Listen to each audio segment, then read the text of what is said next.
de délivrance. Temps de délivrance, votre émission d'enseignement et d'édification produite par l'Hôtel du Dieu Vivant avec le sacrificateur Bongé Joachim Kessé. Délivre ceux qu'on traîne à la mort, ceux qu'on va égorger. Sauve-les. Proverbe chapitre 24, verset 11. Shalom. Aujourd'hui, je voudrais donc parler de pourquoi les chrétiens traînent-ils encore des démons dans leur vie. On s'étonne de rencontrer souvent des frères et sœurs bien admirés dans l'église, mais qui ont des problèmes spirituels très chroniques, qui sont malmenés par le diable, par les démons, par les sorciers, par les forces occultes, par les maris et les femmes de nuit. Et malgré le nombre d'années qu'ils ont déjà passé à l'église, en dépit de leur fonction dans l'église, des dîmes et des offrandes qu'ils donnent, de leur dévouement dans l'œuvre de Dieu, ces bien-aimés continuent toujours de souffrir. Je vais donner ici quelques éléments de réponse à cette question. Comme nous l'avions dit par le passé, le fait que nous soyons chrétiens, que nous ayons accepté le Seigneur, ne nous fait pas de nous des personnes automatiquement délivrées. Et nous avons dit qu'il fallait passer par la délivrance. Il fallait donc rentrer dans un processus de délivrance. Aujourd'hui, je vais donc donner quelques éléments qui favorisent cette situation déplorable dans l'Église. La première des choses qui maintient les chrétiens sous l'oppression ou les influences démoniaques, c'est l'ignorance. Alléluia. Matthieu 24, 43 dit ceci, et nous allons le lire ensemble, puisque nous sommes en train d'étudier ensemble la parole de Dieu. Sachez-le bien, si le maître de la maison savait à quelle veille de la nuit le voleur doit venir, il veillerait et ne laisserait pas percer sa maison. Si le maître de la maison avait l'heure à laquelle le voleur allait venir, il allait prendre toutes ses précautions pour empêcher cela. Ça veut dire donc que c'est parce que le maître de la maison est ignorant. Il ne sait pas à quel moment le voleur viendra, que le voleur arrive à le surprendre et que le voleur arrive donc à opérer dans sa vie. Dans Osée chapitre 4, verset 6, la Bible dit, faute de connaissance, mon peuple périt. L'ignorance. Frère, il n'y a pas de plus grave danger pour un enfant de Dieu que l'ignorance. L'ignorance est le pire des ennemis pour l'être humain, je le dirais. Un grand penseur a dit, l'ignorance est un venin mortel. Évidemment, Satan sachant que si nous sommes ignorants, nous n'allons jamais chercher à posséder ce qui nous revient de droit. Satan combat jour et nuit en nous cachant donc la vérité. Comment il le fait par exemple? Lorsque tu dois écouter un message qui va ouvrir ton intelligence, Satan va te distraire. Et tu ne vas plus écouter ce message. Un ami va venir, un frère va venir, une soeur va venir. Oh, faut laisser ça. Ceux-là, ils aiment trop ça. Les gens vont te distraire. Mais ce n'est pas eux. Derrière eux, il y a la personne du diable qui veut te maintenir dans l'ignorance. Alors toi qui as commencé à m'écouter, reste là et écoute la parole de Dieu. La Bible dit, vous connaîtrez la vérité et la vérité vous affranchira. Alors si vous ne connaissez pas la vérité, elle ne peut pas vous affranchir. Ça veut dire quoi? Que nous ne pouvons être délivrés que lorsque nous connaissons la vérité. L'ignorance nous maintient dans la captivité. L'ignorance nous maintient dans les ténèbres. Celui qui est ignorant, il est comme un aveugle. Il dépend des autres. Dieu ne veut pas que tu dépendes des autres. Dieu veut que tu dépendes de toi-même. Dieu veut que tu dépendes de toi-même, que tu découvres les choses par toi-même, que tu prennes tes responsabilités. Quelqu'un qui est aveugle, un enfant va le conduire. Et beaucoup de chrétiens sont comme ça, malgré leur âge spirituel. Depuis qu'ils sont chrétiens, depuis 5 ans, 10 ans. Mais ils sont encore des chrétiens bébés. Quelqu'un d'autre les conduit. Déjà, ils sont aveugles, ils ne connaissent rien, ils n'ont aucune révélation de la parole de Dieu. Et ceux qui n'ont pas la révélation de la parole de Dieu combattent ceux qui ont cette révélation et empêchent ceux qui voudraient entrer dans cette révélation d'y accéder. Frère, l'ignorance est le premier problème que tu as. Si tu ne sais pas que tu es habité par un esprit, tu ne vas pas chercher à chasser ces esprits de ta vie. Beaucoup de personnes sont dans l'église, ils pensent que la situation qu'ils mènent est normale. Ils ne savent pas que cette situation-là est générée par un esprit diabolique qui est dans leur vie. Ils se disent non, c'est la volonté de Dieu. Ça n'a jamais été la volonté de Dieu qu'un enfant de Dieu reste dans la souffrance, qu'un enfant de Dieu reste dans l'échec, que tu passes d'échec en échec, de souffrance en souffrance, de médiocrité en médiocrité. Non, non, Dieu nous a appelés à l'excellence. Dieu nous a appelés au succès. Dieu nous a appelés au sommet. Il ne nous a pas appelés pour rester dans la vallée. Bien sûr qu'il y a des temps de vallée. Dieu ne nous appelle pas à demeurer dans la vallée. Toi qui me regardes et qui m'écoutes, cherche à découvrir ce qui ne va pas dans ta vie. Pourquoi ta vie est comme ça? Cherche à découvrir qu'est-ce qui est à la source de ma situation. Si tu ne cherches pas, tu ne trouveras pas.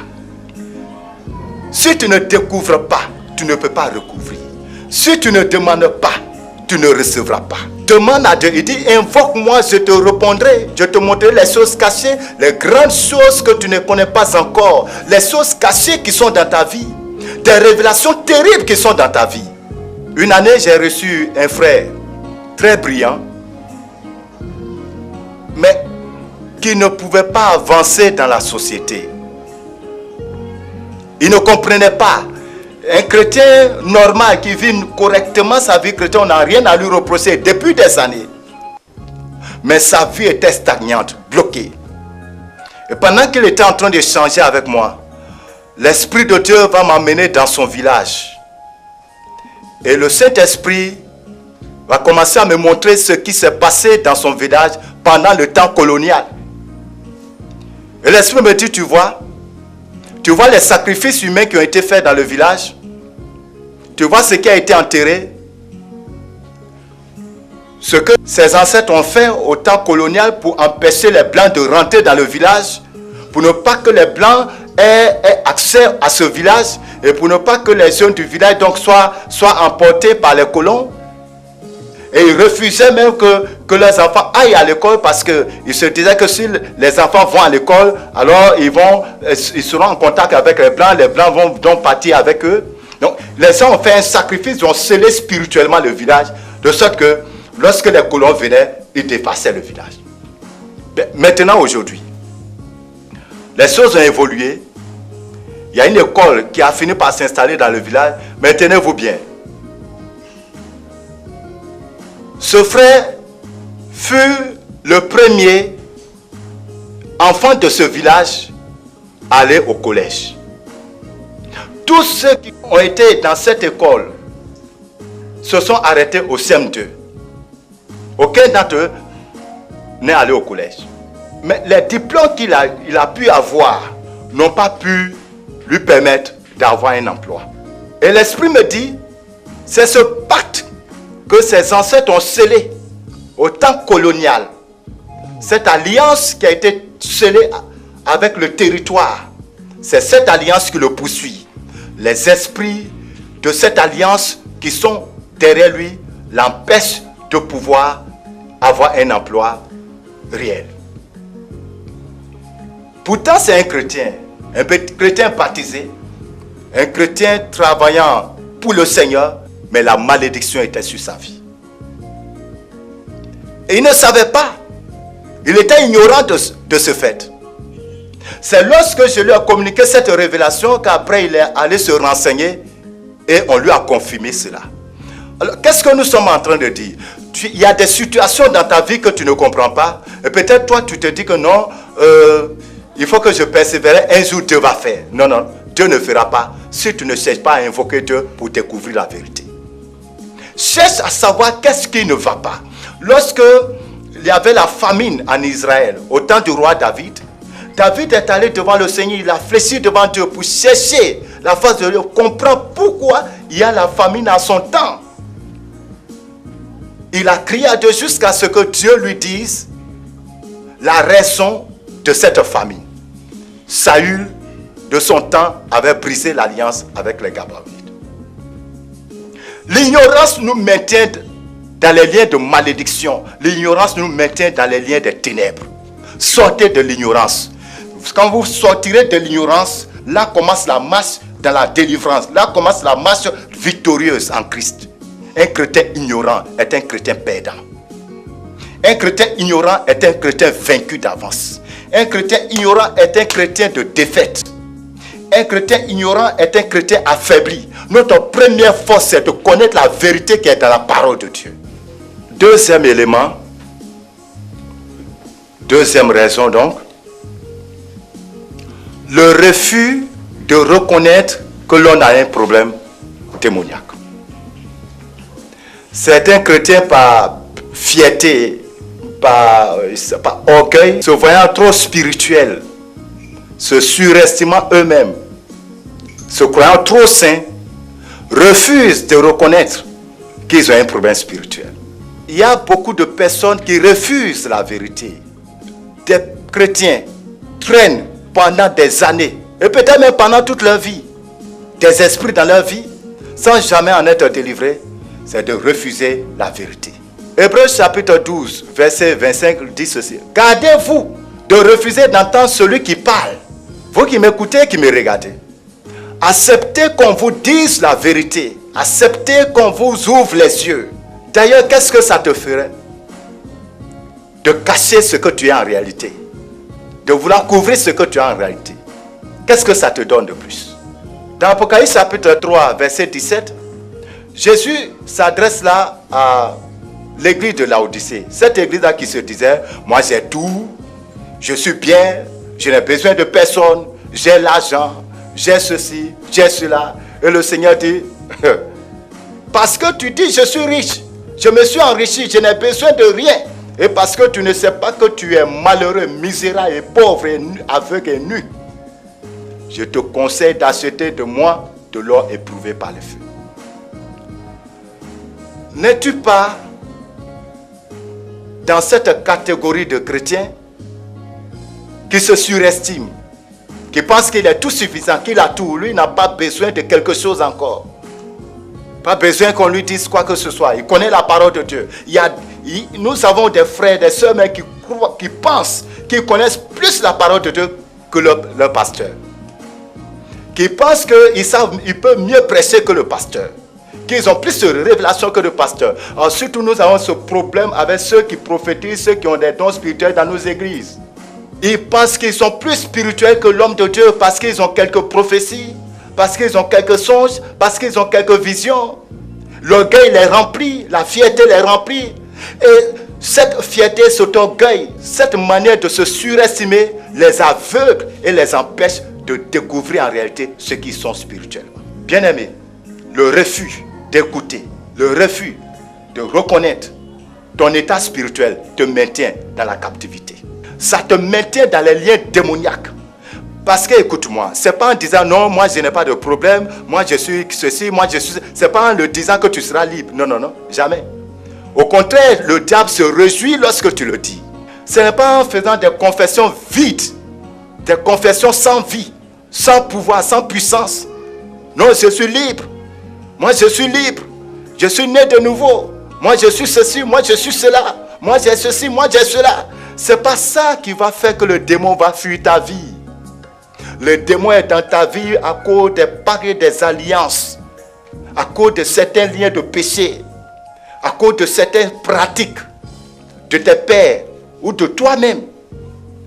Et tant que tu n'as pas pris la résolution de briser ces pactes, de rejeter ces démons, de les vomir, ils seront toujours là. Ils vont t'emmerder. Donc, ne te casse pas derrière ta position dans l'église. Ne te casse pas derrière les dons spirituels. Ne te casse pas derrière ton zèle.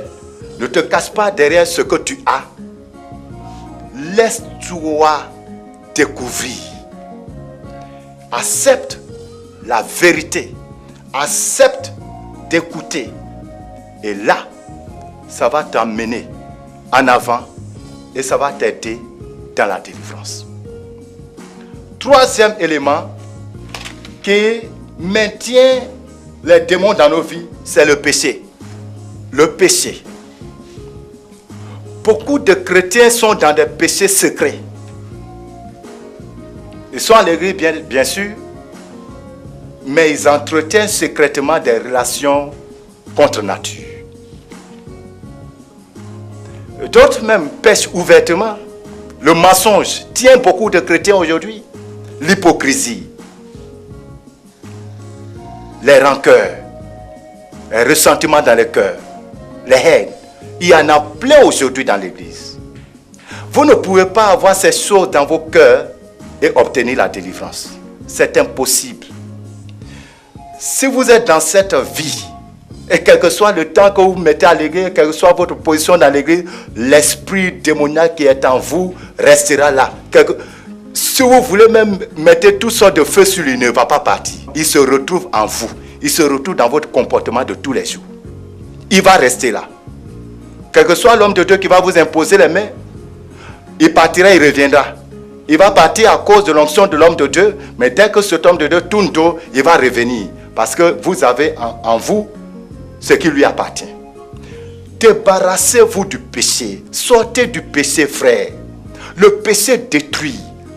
Libérez-vous, confessez vos péchés. C'est cela que Jacques dit au Jacques chapitre 5, verset 16. Confessez donc vos péchés les uns aux autres et priez les uns pour les autres, afin que vous soyez guéris. Priez les uns pour les autres après avoir confessé les péchés, afin que vous soyez délivrés. Si vous ne confessez pas, allez-y à la délivrance, le démon ne sortira pas. Le quatrième point, c'est le manque de volonté et de détermination dans le combat spirituel. La délivrance est un combat spirituel. C'est une question de destinée. Il y a deux choses que le diable cherche dans la vie de l'homme. Premièrement, son âme. Deuxième, sa destinée.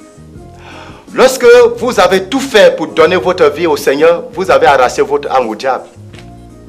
Mais il reste la deuxième chose. Il ne vous permettra pas, il ne vous laissera pas facilement lui arracher la deuxième chose qui est la destinée. Beaucoup de chrétiens continuent dans leur vie chrétienne en laissant leur destinée derrière. Parce qu'ils refusent de rentrer dans le combat spirituel. Si vous ne rentrez pas dans le combat, Dieu ne va pas le faire à votre place. Quand Dieu a fait venir les enfants d'Israël à Canaan, il a dit d'aller de chasser les Cananéens. Il revenait aux enfants d'Israël de chasser les Cananéens. Dieu leur a donné le pouvoir de le faire. Alors, lorsque tu acceptes le Seigneur te donne le pouvoir.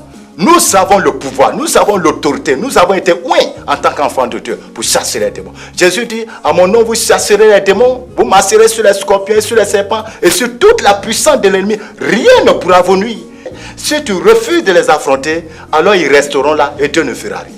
C'est ce que nous voyons dans le livre de Juges chapitre 1, à partir du verset 27 jusqu'au verset 35.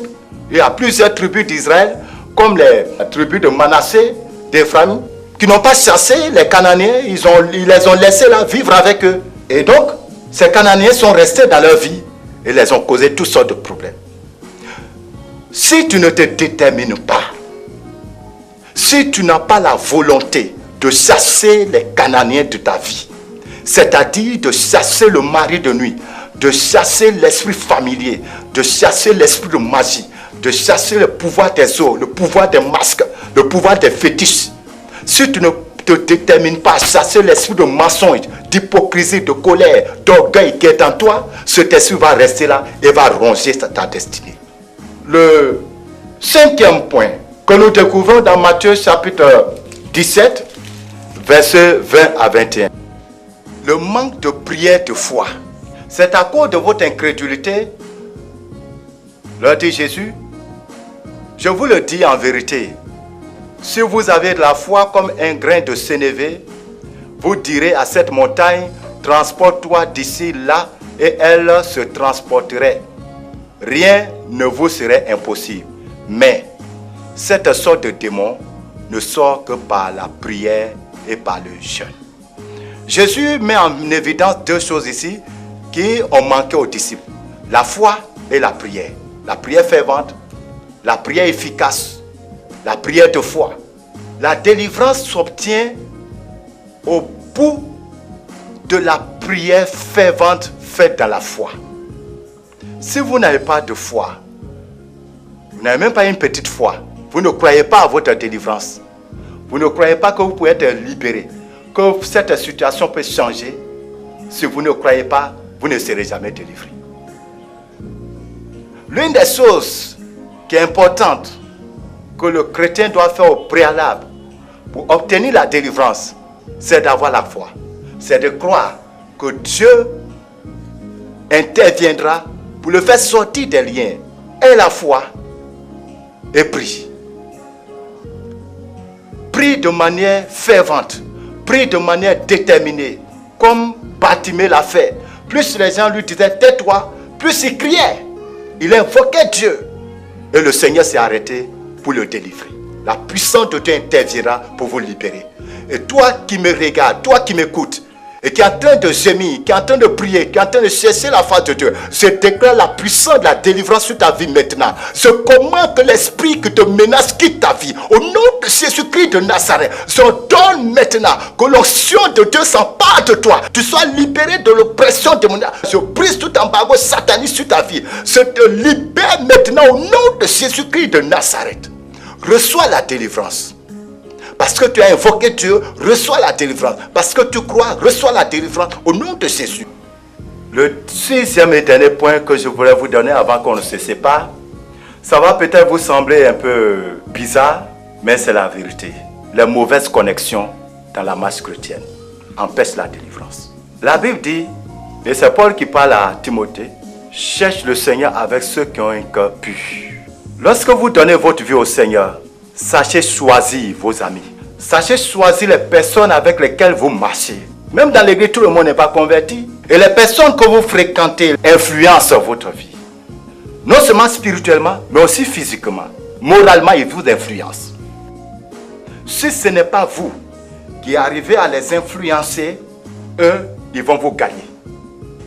Alors, lorsque vous êtes en train de chercher la délivrance, cherchez des hommes spirituels.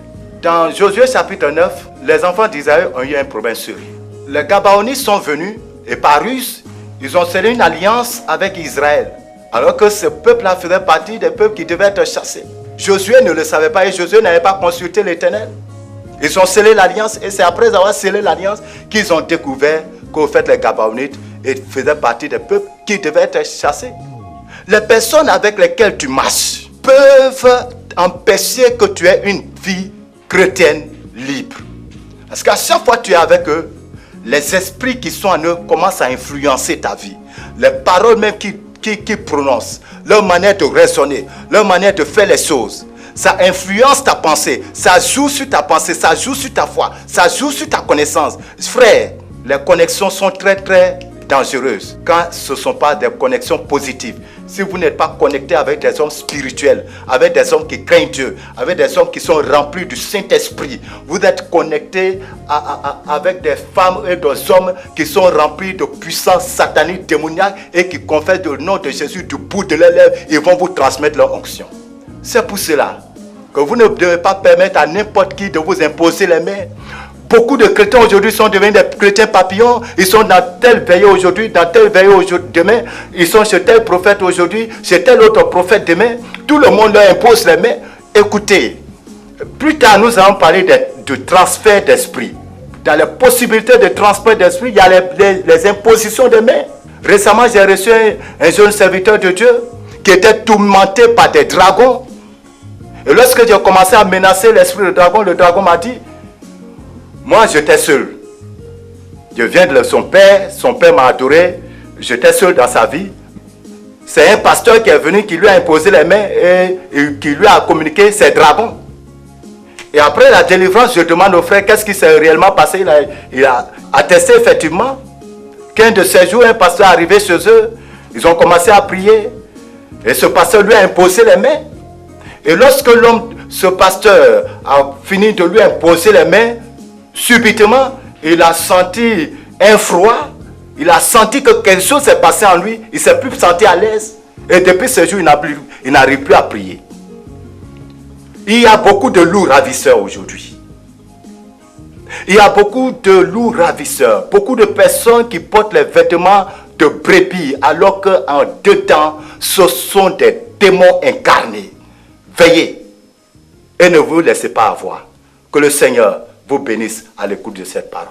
Vous souhaitez réagir à cette émission? Voici nos contacts: 02 18 28 18 08 48 56 58. Temps de délivrance vous a été présenté par l'Hôtel du Dieu Vivant, situé à Yopougon-Toit-Rouge, face à la Poste. Paix et vie.